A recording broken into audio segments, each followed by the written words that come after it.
దేవుడంట దేవుడు మనుషుల బతుకులతో ఆడుకునేవాడు దేవుడు ఎలా అవుతాడు? సరే, నేనంటే దేవుని నమ్మను. 24 మంది అభాగ్యులు ఏం చేశారు? వాళ్ళ ఇంట్లో వాళ్ళు ఇంకా దేవుని నమ్ముతున్నారు. నమ్మకద్రోహి మీ దేవుడు. మహాభారతంలో బామ్మర్ది చేత బంధువులందరినీ చంపించాడు. ఈ భారతంలో బాధలతో చంపుతున్నాడు.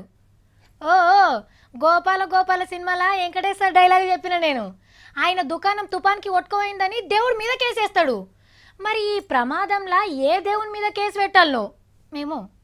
హే, మన చేతులు ఏమున్నదుల్లా అంత భగవంతుంటాయా? ఆయన ఆడిపిస్తాడు, మనం ఆడతాం అని అంటారు కదా.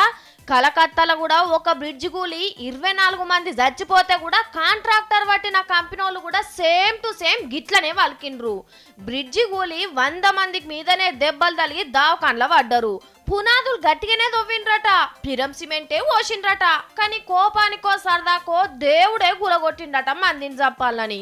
ఈ ముచ్చట ఏ సామ్లవారో బాబావారో అంజనమే చెప్పింది కాదు, ఖుద్దు కాంట్రాక్ట్ పట్టిన IVRCL కంపెనీ వాళ్ళే చెప్పిండ్రు. మాకు ఎలా జరిగిందని మేమే ఆ షాక్లో ఉన్నాం. అందుకు ఇంకేదైనా జరిగితే ఇక భగవంతుడే చేయాలి అని చెప్పా. ఇంకా నయ్యం, కూలేటప్పుడు పాపాత్ములను దేవుడే ఆడికి దోలుకొచ్చిండు, మేం పుణ్యాత్ములం కాబట్టే అడిగి పోకుండా చేసిండు అని అంటలేరు. ఇదేం చిత్రమో ఏమో గాని దేశంలో ఏడేం ఘోరం జరిగినా లింకులు మన హైదరాబాద్తోనే ఉంటాయి.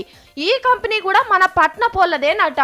విజయ్ మాల్యా సార్ను ఆదర్శంగా తీసుకొని 9,000 కోట్ల అప్పులు చేసిండ్రట బ్యాంకుల తాన. అప్పులు కట్టుడు శాతగాక ఇయ్యాల రేపు అని తిప్పించుక తిరుగుతుండ్రట.